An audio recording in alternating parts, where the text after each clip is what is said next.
Komið sæl og blessuð, kæri eldmerki. Við ætlum aðeins að kíkja á rúnaspil í dag og sjá hvort við fáum einhverja leiðbeiningar þaðan. Við ætlum að leggja 3 spil sem að tákna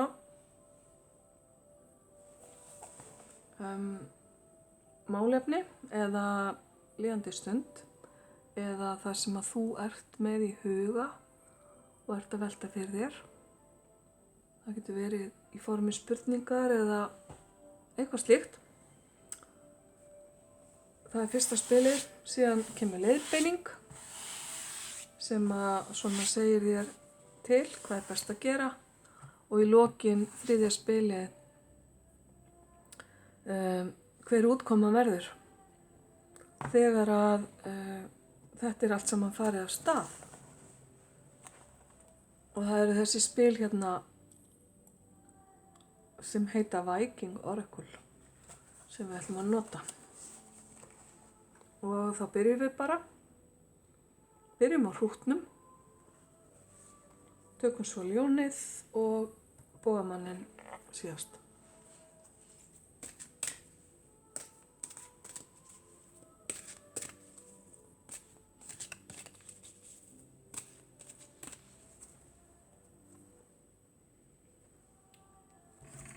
Ok.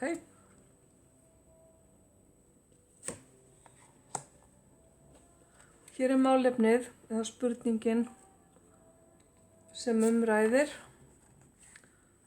Leiðbeiningarnar, hvað ber að gera og framhaldið, útkoman.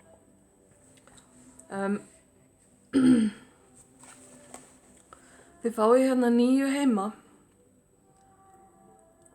Þetta eru heimarnir 9 sem að goðafræðin byggir á og ég ætla að kíkja aðeins hérna í bókina. Heimarnir, bara að lesa fyrir ykkur að gamni. Þeir eru þessir: Ásgarður, þar sem æsir bjuggu, Álfheimar, þar sem ljósálfar bjuggu, Niðavellir eða svartálfaheimar, þar sem dvergar bjuggu, Miðgarður, þar sem manneskjur áttu heima, Jötunheimar, þar sem jötnar bjuggu, Vanaheimar, þar sem vanir bjuggu, Niflheimar, sem að voru fullar af ísi og snjó, þar sem var stöðugur vetur, Múspelsheimar, þar sem að var stöðugur eldur og rauðglóandi hraun og þar bjó jötun sem hét Surtur eða Surtir. Já, kannski voru þeir fleiri en einn. Og síðan var það Hel, þar sem gyðjan Hel bjó og hinir dauðu. Allir þessir heimar tengjast Yggdrasil trénu og eru staðsettir annarkvort í rótum þess eða krónu. Og merking þessa spils er í raun og veru sú að við erum öll tengd á einn eða annan hátt. Allir þessir heimar eru tengdir og við þurfum að muna að við erum aldrei ein, að okkar ákvarðanir og gjörðir hafa alltaf áhrif á aðra í kringum okkur, ekki bara okkar nánustu, heldur bara okkur sem mannkyn. Þannig að það er þessi heildarhugsun sem að kemur fram hérna. Og þetta spil ber líka með sér að þú virðist standa á einhvers konar tímamótum, kæri hrútur, þar sem þú hefur verið að loka eða klára ákveðið verkefni eða loka innum dyrum í lífiðinu og þér stendur nýtt til boða og þú stendur á þröskuldinum við það að byrja að nýju. Þetta getur verið í raun og veru hvaða formi sem er. Flutningar einhvers konar, fæðing, nýtt stórt verkefni, tengt atvinnu, eða bara þú persónulega að taka stórstígum breytingum. Þannig að það er verið að minna þig á að þínar gjörðir hafa áhrif á aðra og ef þú þarft að leita þér stuðnings eða finnst þú vera einn kæri hrútur, þá er þetta áminning að þannig er það alls ekki. Hluti af heild. Þú ert hluti af heild. Og þetta flæði, þar sem að einu lýkur og annan tekur við, þetta er bara flæði lífsins, fæðing og dauði, svart og hvítt, andstæður sem tengjast.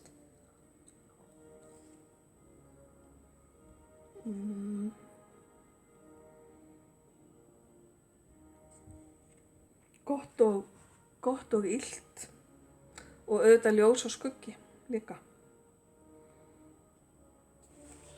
Við erum aldrei ein. Ok.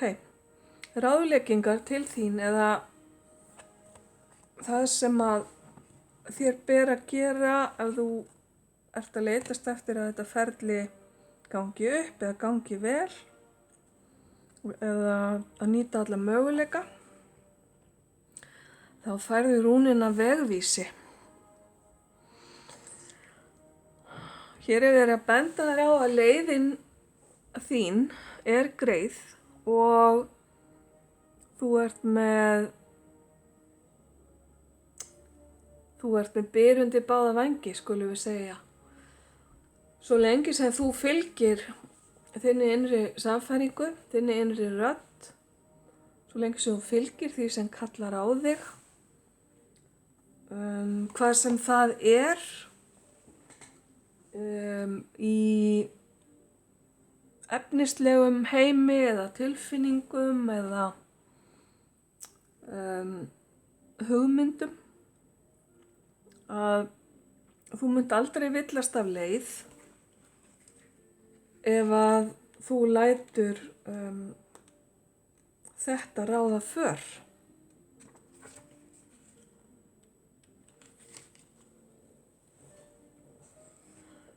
Við erum öll með okkar lífstilgang og okkar hæfileika sem að okkur ber að nýta í þessu jarðlífi. Þannig að þetta spil færir við fullvissuna að þú ert elskaður og þú ert verndaður og þú munt ekki villast nema þú viljir það sjálfur. Og þó að vegurinn kannski virðist ekki skýr eða þér finnst eins og þú sjáir ekki leiðina, þá er hún samt sem áður þarna og þú þarft að taka bara hugrökk skref út í óvissuna í gegnum þokuna og treysta því að þú verðir leiddur rétta leið.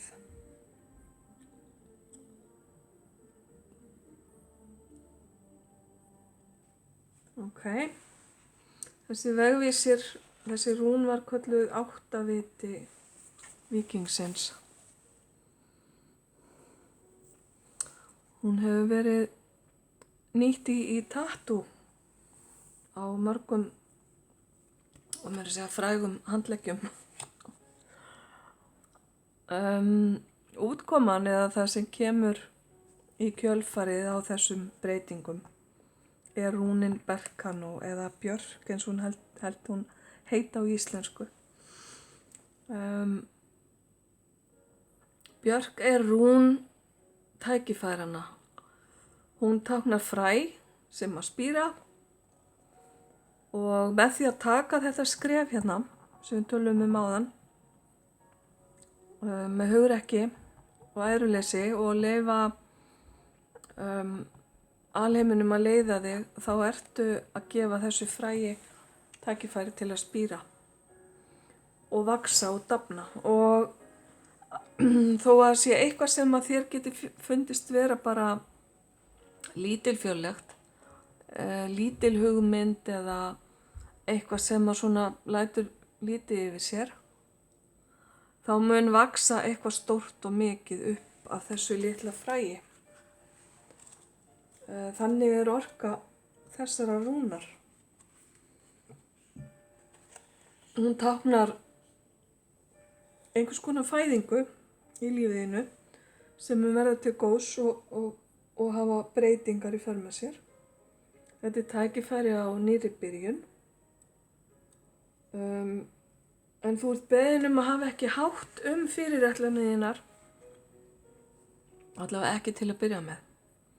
Heldur halda svolítið hlutunum að þér fyrst sinn, þangað til að þetta er búið að ná almennilegri rótfestu, þá getur þú farið að kynna það fyrir umheiminum.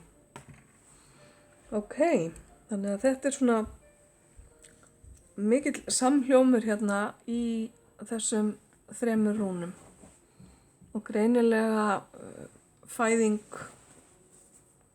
dauði og fæðing í gangi hérna hjá þér, kæri hrútur. Þá ætlum við næst að fara í ljónið. Komið sæl og blessu, kæru ljón. Hér eru spilin ykkar. Verkefnið, málefnið eða það sem að þið eru að hugsa staðan sem að þið eruð í dag, hún er hér í þessu spili. Og þetta er gyðjan Hel, sem að var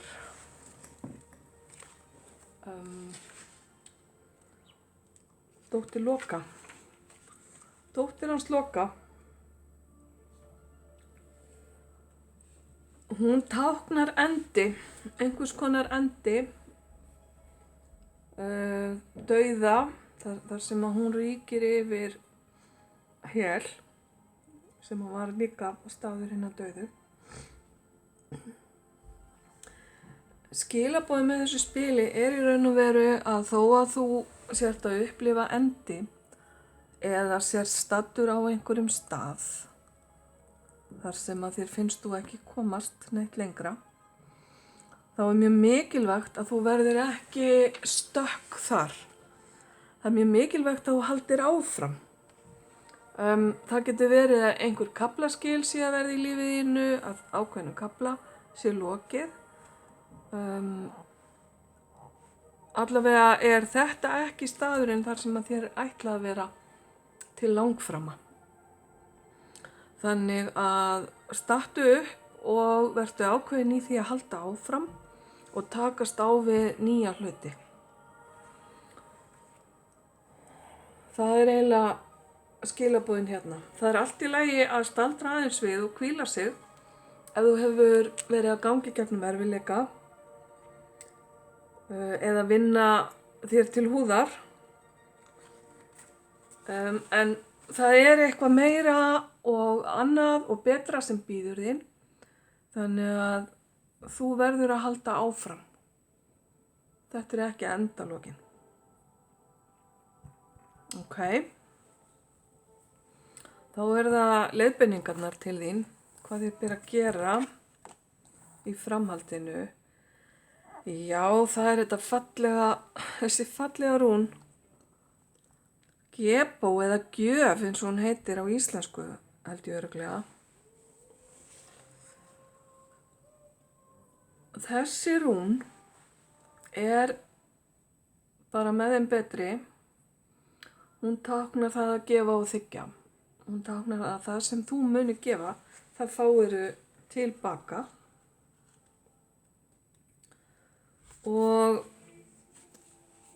varðandi samskipti eða sambönd við aðra, þá er hérna samband sem er afskaplega svona, hvað segir maður, það sem að báðir aðilar passa mjög vel saman. Eru góð blanda eða gott par, skulum við segja. Það er verið að benda þér á og þú græðir ekkert á því að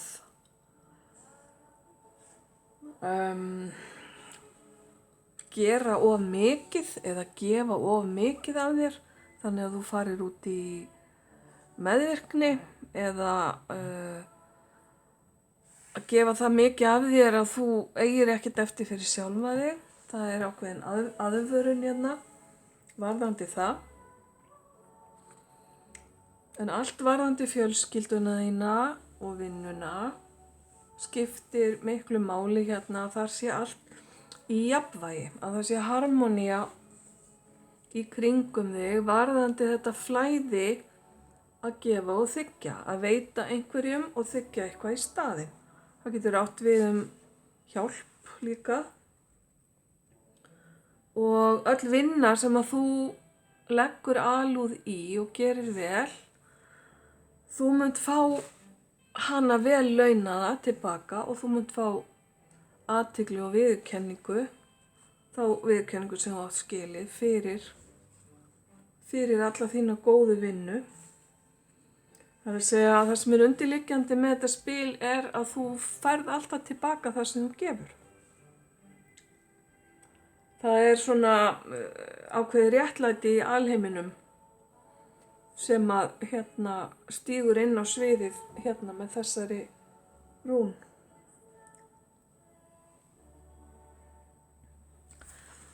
Þannig að ef þú bara manst það að halda áfram, stoppa ekki hér á þessum kannski miður góða stað eða stað sem að býður ekki upp á neina möguleika, þar sem að hlutirnir eru frekar flatir og kaldir, þá muntu öðlast það sem vart að sækjast eftir. Svo lengi sem þú sýnir gjafmildi og vinnuna þína vel. Og kannski ertu bara hreinlega að stíga inn í samband eða samvinnu við einhvern. Ok. Útkoman úr því, úr þessu ferli þegar að þú fylgir þessum leiðbeiningum, það er Loki sjálfur.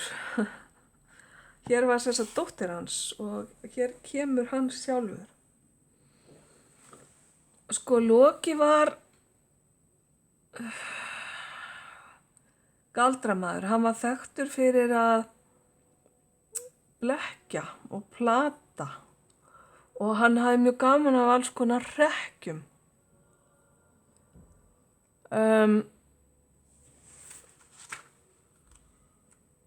Hann stendur líka fyrir húmor og gleði og hann var mjög fær, skulum við segja, ræðumaður eða hann var mjög fær að tala fólk á sitt band. Það eru skilaboð fyrir þig að taka lífinu aðeins léttara heldur en þú hefur gert hingað til. Hleypa gleðinni og hleypa hlátrinum og góðlátlegum hrekkjum inn í líf þitt. Þetta geta líka verið vísbending að einhver í lífinu er ekki alveg þar sem hann er séður, en þessar blekkingar eru samt ekki af hinu slæma. Það er til einhver saga Loka þar sem að hann, hvernig var þetta? Þú sé ekki bara í bókinni. Þar sem að hann klæðir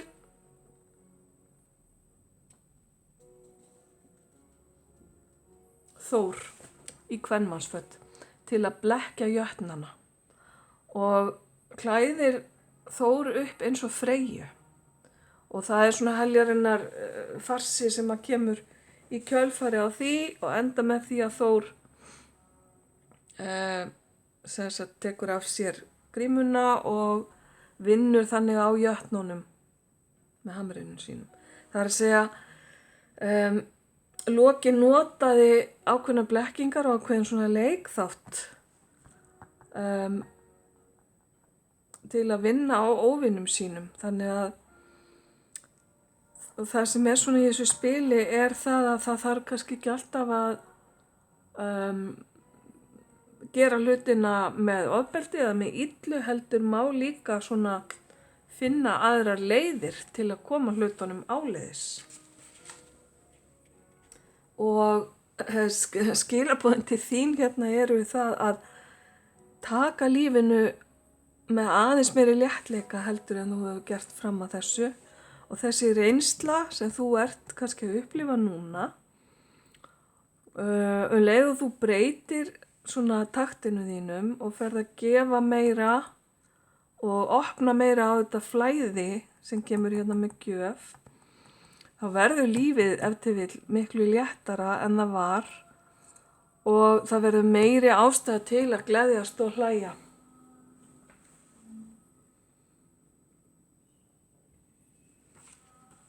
Eða manneskjan sem að þú ert að fara að tengjast ef til vill hér kemur með þetta inn í líf þitt eða er ef til vill svona skemmtileg, skulum við segja. Því að hérna Loki var ekki alls slæmur eins og hann hefur verið sýndur. Þetta er svona kjarnin í spilunum þínum. Þá bara þakka ég kærlega fyrir, kæra ljón, og þá ætla ég að snúa mér að þriðja eldmerkinu sem er bogamaðurinn. Komið sæli kæru bogamenn. Hér eru spilin ykkar. Fyrsta spilið, Perþró, sem að ég hef líka heyrt að heiti bara Perð. Það er rún sem táknar heppni og líka minni. Og þetta er sem sagt spilið sem að stendur fyrir málefnið sem þið eru með í huga eða spurninguna eða stöðuna sem að þið eru í dag. Þannig að það er verið að benda þér á að leita í minninu þínu, sem sagt hugsa aftur í tíman, hvort að svarið við spurningunni þinni leynist ef til vill þar. Því að eitthvað bendir til þess að þú hafir verið að glíma við þetta sama málefni áður. Og þá er spurning, hvernig tókstu á við það þá? Eða ef til vill bara varstu í svipuðum aðstæðum sem að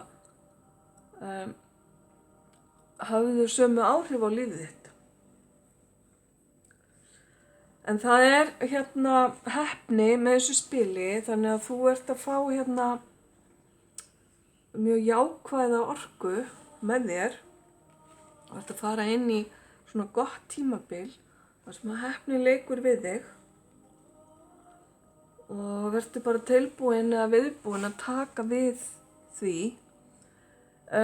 Þetta er ekki bara heppni sem kemur svona eins og skrattinn úr sauðarleggnum, heldur er þetta heppni sem að er að vinna með þér vegna þess að þú ert búin að vinna vinnuna vel. Þú ert jafnvel búin að undirbúa það að taka á móti.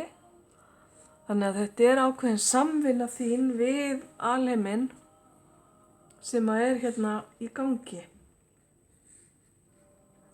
Vilji þinn, þinn frjálsi vilji, hann hefur líka áhrif á gangmála.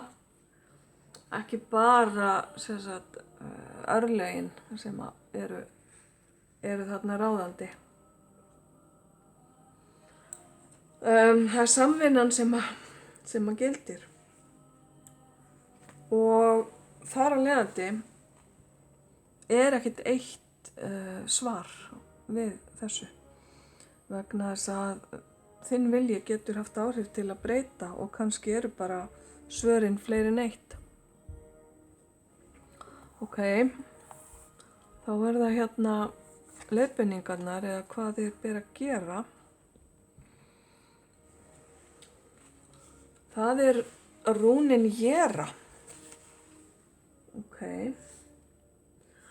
Jera er rún sem að mætti líkja við fræ sem ber ávöxt. Og sem sagt, þú uppskerð eins og þú sáir er í raun og veru skilaboðin hennar. Allt sem tengist landinu eða landbúnaði eða vinnu með jörðina með landið er í þessu spili og það að gróðursetja og uppskera.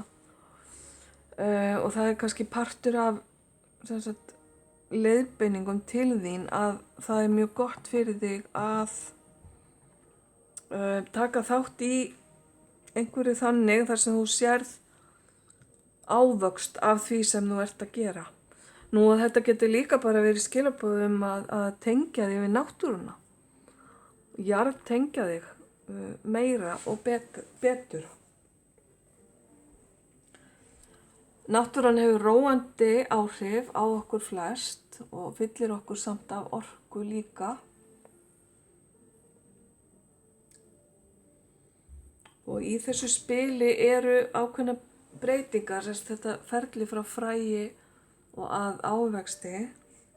Þetta eru hægfara breytingar sem gerast ekkert á einni nóttu. Þannig að þú þarft að sýna þolinmæði, gefa hlutunum tíma og bara kannski hlúa að fræinu eins vel og þú getur með því að gefa því næringu og birtu og slíkt. En það þýðir ekkert fyrir þig að reyna að toga plöntuna upp úr moldinni. Hún vex ekki hraðar fyrir því. Og þá er það bara spurning, hvað er það í þinni stöðu sem að þessi planta táknar? Því allt eru þetta táknmyndir. Það verður þú bara að finna út sjálfur, kæri bóðamaður. Það getur verið hvað sem er. Það getur verið verkefni eða samband eða einhvers konar gróska, einhver bolti sem að þú vilt að fari að rúlla og verði að einhverju stærri og meiru. Hvers konar fæðing, þetta er í raun og veru fæðing, vöxtur og fæðing. Ok. Þá er það útkoman eða það sem kemur í kjölfarið á þessu ferli. Það er ekki ákveðin rún, heldur valkyrjurnar. Ok. Það er nú aðeins að fletta þeim upp hérna. Já, þetta er, stærstu skilaboð þessa spils eru þau að þú munt eða getur unnið þær orrustur sem stendur frammi fyrir. Slepptu tökunum á öllu því sem að heftir þig, bæði hið innra og hið ytra, og síðast en ekki síst, slepptu tökunum á væntingum annarra. Vertu bara þú sjálfur, kæri bóðamaður. Hafðu í huga þessa hlið á þér sem að er svolítið villt og ótamin. Kannski á hún eftir að nýtast þér vel í framhaldinu eftir þessa uppskeru sem að er hérna í gangi. Af því að þegar verið að tala um orrustur, þú getur alltaf, ef þér finnst eins og þú hafir eða munir gera á hlut einhvers, þá getur alltaf beðist fyrirgefningar, óskað eftir, í raun og veru lagt inn afsökunarbeiðni og óskað eftir fyrirgefningu, ef þér finnst þú þurfa þess. Og það er bara partur af styrknum þínum Það er engin veikleikamerki í því. Og ef þú tapar eða finnst eins og þú sért á einhverju neikvæðri leið, þá er alltaf tækifæri fyrir þig til að bara endurhugsa málið og stíga inn í leikinn aftur á nýjan hátt og í raun og veru byrja upp á nýtt. Og af því að þetta fræ er hérna og þessi vöxtur, þá eru það engin endalok þó að eitthvað fari úrskeiðis. En þú hefur möguleika á því að vinna orustuna og vera hetja í þínu eigin lífi. Og valkyrjurnar voru engin lömb að leika sér við. Þær voru svona fósturdætur Freyju.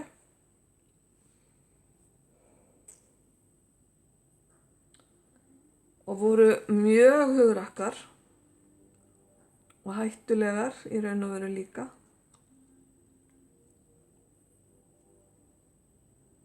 Og börðust í lokabaráttunni, Ragnarökum,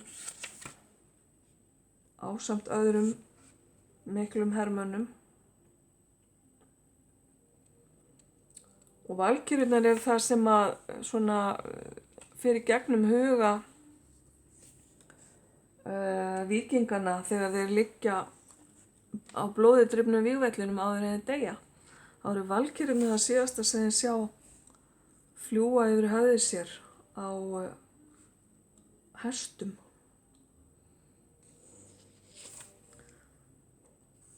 Það er svolítið, orkan þeirra er svolítið vild.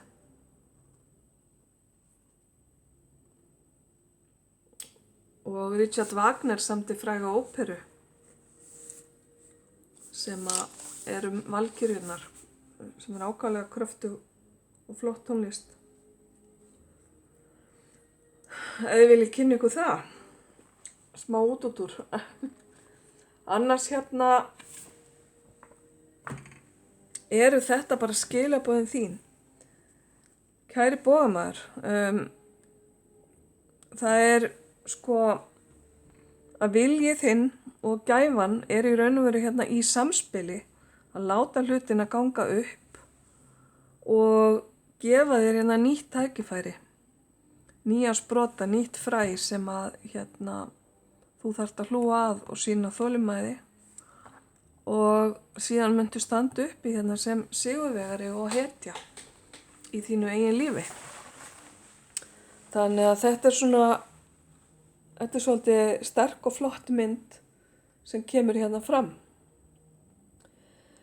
Þá eru spil allra eldmerkjana komin og ég þakka ykkur öllum fyrir að horfa og hlusta og óska ykkur allsins besta, ljós og kærleikur.